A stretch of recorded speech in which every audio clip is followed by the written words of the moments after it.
BBA, BCA, BCom computer కోర్సులో 100% placement లభించే ఏకైక డిగ్రీ కాలేజ్ కూకట్పల్లిలోని i3 degree college 8367215215. Welcome to Suman TV. నేను విజయ్. ప్రస్తుతం నేను పిఠాపురం నియోజకవర్గంలోని AP deputy CM Janasena party అధ్యక్షుడు పవన్ కళ్యాణ్ గారి ఇంటి ముందున్నాను.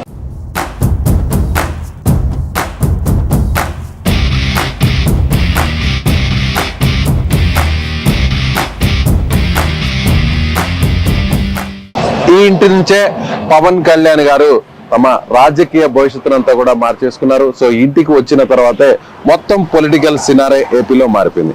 ఎస్, ఒకసారి ఇల్లు ఎలా ఉంది, ఇంటి బయట ఎలా ఉంది, ఇంటి లోపల ఎలా ఉందో కూడా మీకు డీటెయిల్ గా చూపించే ప్రయత్నం చేస్తాను. ప్రస్తుతం ఇది బయట, ఇది గేట్, ఇది ఎస్ ఇక్కడ మనం చూడొచ్చు ఫెన్సింగ్ అంతా కూడా ఉంది. అదే పవన్ కళ్యాణ్ గారు ఇక్కడికి వస్తే వేల మంది అంతా కూడా ఇక్కడంతా కూడా ఉండిపోతారు. గతంలో మనం చూసాం ఎన్నికల సమయంలో ఇక్కడ మొత్తం జనమే, ఎటు చూసినా కూడా జనమే. అది నేషనల్ హైవే, అది పిఠాపురంకి అదేవిధంగా కాకినాడకి వెళ్ళేటువంటి నేషనల్ హైవే. ఇది చేబ్రోలు కావచ్చు, చిత్రాడ కావచ్చు, ఇక్కడి నుంచే వెళ్ళేటువంటి పరిస్థితి. ప్రస్తుతం 12వ ఆవిర్భావ సభ జరగబోతుంది. సో ఆ సభకు సంబంధించి కూడా పవన్ కళ్యాణ్ గారు ఇక్కడికే మళ్ళీ రాబోతున్నారు. ఎస్, లోపల కూడా మీకు చూపించే ప్రయత్నం చేస్తాను. ఎస్, ఇక్కడ చూడొచ్చు మనం లోపల వైపు కూడా జనసేన అనేటువంటి దాన్ని ఇక్కడ ఆ నేమ్ కూడా ఏర్పాటు చేశారు. చుట్టూ ఎలక్ట్రిక్ పెన్షన్ కూడా ఉంది. ఎస్, ఇక్కడ మనం చూడవచ్చు చెట్లు కూడా కనిపిస్తున్నాయి. పవన్ కళ్యాణ్ గారు ఆయనకి వ్యవసాయం అయినా అలాగే చెట్లన్నా సాగు చేయాలన్నా కూడా, అలాగే ప్రస్తుతం ఆయన గ్రామీణాభివృద్ధి శాఖ మంత్రిగా ఉన్నారు, అలాగే అటవీ శాఖ మంత్రిగా ఉన్నారు. ఇక్కడ మొత్తం పూల మొక్కలే మనకు కనిపిస్తున్నాయి. ఇక్కడ మందార పూలు అంటారు చూసారా, అన్ని రంగుల మందార పూలు కనిపిస్తున్నాయి. అలాగే అరటి చెట్లు కూడా కనిపిస్తున్నాయి మనకి. అదే విధంగా అటువైపు చూస్తే అటు చూడొచ్చు మనం చెరుకు గడలు కూడా మనకి అక్కడ కనిపిస్తున్నాయి. ఇటువైపు చూస్తే మనం చూడొచ్చు జామ పండ్లకు సంబంధించినటువంటి చెట్లు కూడా ఇక్కడ మనకు కనిపిస్తున్నాయి. సో మామిడి చెట్లు కనిపిస్తున్నాయి ఇక్కడంతా కూడా. సో ఇలా అరటి చెట్లు, మొత్తం 4 అంతస్తుల భవనం, ground floor, first floor, second floor, third floor. So పైన కూడా చూడొచ్చు అక్కడ మెగా ఫ్యామిలీ ఎంతో భక్తిగా పూజించేటువంటి ఆంజనేయ స్వామి, హనుమంతుడి జెండా కూడా అక్కడ ఉంది. ఎస్, మనం కొంచెం లోపలికి వెళ్దాం. ఇక్కడే స్వాతంత్ర దినోత్సవం అప్పుడు కావచ్చు, లేదంటే రిపబ్లిక్ డే రోజు కావచ్చు, ఇక్కడి నుంచే జెండాను కూడా పెట్టి ఆవిష్కరించారు. అంటే ఆయనకి ఎంత దేశభక్తి ఉందో కూడా దీన్ని బట్టి చూస్తే మనకు అర్థం అవుతుంది. పర్మనెంట్ గా ఆయన జెండాని ఇక్కడ మనం స్కూల్స్ లో, కాలేజెస్ లో చూస్తుంటాం, ఇలాంటివి గవర్నమెంట్ ఆఫీసెస్ లో చూస్తుంటాం. అంటే పర్మనెంట్ స్ట్రక్చర్, ఊరికే టెంపరీగా ఒక ఇంటి మీద జెండా పెట్టేసుకొని లేదా ఒక పోల్ పెట్టుకొని ఆ రోజు వరకు జెండా ఎగరవేయడం కాకుండా ఇంటి ముందు, నేరుగా ఇంటి ముందే ఆయన జాతీయ జెండాను ఆవిష్కరించడానికి సో ఇక్కడ ఒక సపరేట్ గా ఆయన ఒక జెండాకి సంబంధించినటువంటి ప్లాట్ఫామ్ కూడా ఏర్పాటు చేశారు. ఎస్, లోపలికి వెళ్దాం. చాలా రద్దీగా ఉంటుంది ఇల్లు. పవన్ కళ్యాణ్ గారు ఎప్పుడు వస్తున్నా నిత్యం, అదేవిధంగా వారి సమస్యలు తెలుపుకోవాలన్నా కూడా నేరుగా ఇక్కడికి వస్తుంటారు. ఇక్కడ మామూలుగా ఇది ఓపెన్ కారిడార్ గా ఉంది, చూడొచ్చు. అలాగే ఇక్కడ మనం చూడొచ్చు Janasena Pithapuram help desk, Janasena Pithapuram help desk. So ఇక్కడి నుంచి ఎవరైనా ఏదైనా సమస్యలతో వస్తే నేరుగా ఆ సమస్యల అర్జీలు కావచ్చు అంతా కూడా ఇక్కడ సపరేట్ ఒక మానిటరింగ్ వ్యవస్థ ఉంటుంది. కొంతమంది టీం కూడా ఉంటారు. ఇక్కడి నుంచి ఆ అర్జీలను స్వీకరించి నియోజకవర్గానికి సంబంధించినటువంటి సమస్యలన్నింటిని కూడా పరిష్కరిస్తారు. ఎస్, ఇక్కడ చూడొచ్చు మనం ధాన్యం బస్తాలు కూడా ఇక్కడే ఉన్నాయి. ఏ ఇంట్లో కూడా, అంటే మనకి పల్లెటూరు వాతావరణం, ఎంత పెద్ద ఇల్లు అయినా కూడా గ్రామాల్లో మనకి ఎక్కడ చూసినా కూడా ఆ సిరి సంపద అంటారు చూసారా, ధాన్యం ఉంటేనే వస్తుంది అని అంటారు.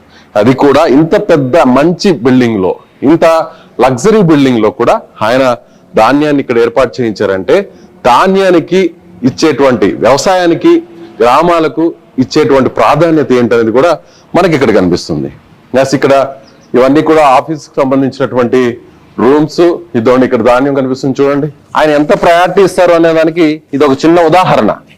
గ్రామాలకు, అడవులకు, వ్యవసాయానికి ఎంత ప్రాధాన్యత ఇస్తారనే దానికి ఇది ఒక చిన్న ఉదాహరణ.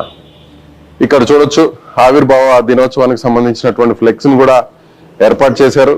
ఎస్, ఇది గ్రౌండ్ ఫ్లోర్ లో ఏదైనా మీటింగ్ లాంటిది, చిన్న మీటింగ్స్ లాంటివి నిర్వహించాలన్నా కూడా ఇక్కడ నిర్వహిస్తారు. అక్కడన్నా కూడా చైర్స్ ఉన్నాయి. అక్కడ వచ్చిన వారికి డ్రింకింగ్ వాటర్ కావచ్చు, వచ్చిన వారికి ఫుడ్ ను కూడా ఇక్కడ పెడుతుంటారు.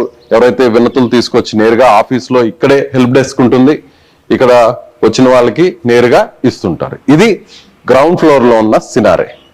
ఎస్ రండి, మొత్తం 4 ఫ్లోర్లు ఉన్నాయి. Ground floor, first floor, second floor, third floor. Yes ఇది గ్రౌండ్ ఫ్లోర్. గ్రౌండ్ ఫ్లోర్ లో మనకి ఇటువైపు వస్తే పార్టీకి సంబంధించినటువంటి కార్యాలయానికి సంబంధించినటువంటి సామాగ్రి అంతా కూడా ఇక్కడ ఉంటుంది. ఒకసారి లోపలికి వద్దాం. ఇక్కడ వచ్చినటువంటి కార్యకర్తలు అయితే ఎవరైతే ఉంటారో లేదా కీలకంగా ఉన్న నాయకులు ఎవరైతే ఉంటారో వాళ్ళు స్టే చేయడానికి లేదా మీటింగ్ నిర్వహించుకోవడానికి కూడా ఈ రూమ్ ని వినియోగిస్తారు. ఇది గ్రౌండ్ ఫ్లోర్ లో ఉంటుంది. ఇక్కడ సపరేట్ గా బెడ్స్ ని కూడా ఏర్పాటు చేశారు. పార్టీకి సంబంధించినటువంటి పోస్టర్స్ ఇవన్నీ కూడా ఉన్నాయి.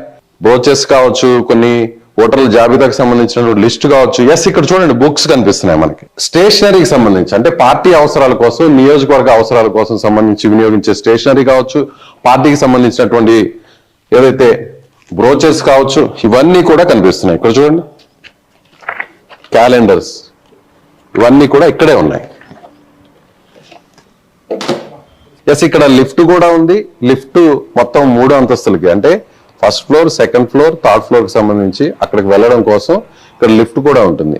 సో అదే విధంగా ఇటువైపు స్టేర్ కేస్ కూడా ఉంది, మెట్లు కూడా ఉన్నాయి. అంటే కొన్ని సెక్యూరిటీ రీజన్స్ వల్ల, అంటే ఆయన ప్రస్తుతం ఏపీ డిప్యూటీ సీఎం గా ఉన్నారు కాబట్టి కొన్ని సెక్యూరిటీ రీజన్స్ వల్ల మీకు పైన అక్కడ వాళ్ళు స్టే చేసేటువంటి అంటే పవన్ కళ్యాణ్ గారికి సంబంధించినటువంటి క్యాబిన్ కావచ్చు, ఛాంబర్ కావచ్చు, ఆయన ఉండేటువంటి గదులు కావచ్చు, అవి చూపించడం అనేది సెక్యూరిటీ రీజన్ వల్ల కరెక్ట్ కాదు. కాబట్టి మీకు గ్రౌండ్ ఫ్లోర్ లో ఉన్నటువంటి సినారిని అయితే ప్రస్తుతానికి అయితే మాత్రం చూపించాను. ఎస్ ఇక్కడి నుంచే పవన్ కళ్యాణ్ గారు ఆయన పిఠాపురం ఎమ్మెల్యేగా గెలుపొందారు. ఇక్కడ మనం మెగా ఫ్యామిలీ అంతా కూడా ఈ ఇంటికి వచ్చింది. నాగబాబు గారు ఇక్కడే ఉన్నారు కొన్ని రోజుల పాటు. ఆయన ఎన్నికల సమయంలో ఆయన సతీమణి ఉన్నారు, అలాగే వరుణ్ ఉన్నారు, అలాగే రామ్ చరణ్ కూడా వచ్చారు. రామ్ చరణ్ కూడా వచ్చి ఇక్కడి నుంచే సురేఖ గారు అందరు కూడా ఎంటైర్ మెగా ఫ్యామిలీ అంతా కూడా ఇక్కడికి వచ్చి ఇక్కడి నుంచే పార్టీకి సంబంధించినటువంటి ఎన్నికల ప్రచారాన్ని ఇక్కడి నుంచే నిర్వహించారు. సో ఈ ఇల్లు పిఠాపురంలోని పవన్ కళ్యాణ్ గారి ఇల్లు ఒక రకంగా చెప్పాలంటే ఆయన కొనుగోలు చేసిన తర్వాత ఆయన ఈ ప్రాంతం ఒక రకంగా ఈ ఇల్లు ఎంతో అదృష్టం చేసుకుందనే చెప్పాలి. వేరే వాళ్ళ ఇంటిని ఈ స్థలంని కొని ఇంటిని నిర్మించుకున్నప్పటికీ పిఠాపురంలో పవన్ కళ్యాణ్ ఒక సొంత ఇల్లును ఏర్పాటు చేసుకోవాలనేటువంటి ఆలోచనతో ఈ ఇంటిని హైవేకి దగ్గరగా ఉన్నటువంటి ఇంటిని నియోజకవర్గంలో మధ్యలో ఉన్నటువంటి ఈ ప్రాంతాన్ని ఈ ప్లేస్ ని సెలెక్ట్ చేసుకొని ఈ ఇంటిని ఆయన తన చిరునామాగా మార్చుకున్నారు. సో కెమెరామ్యాన్ శివతో విజయ్, సుమన్ టీవీ, పిఠాపురం నుంచి.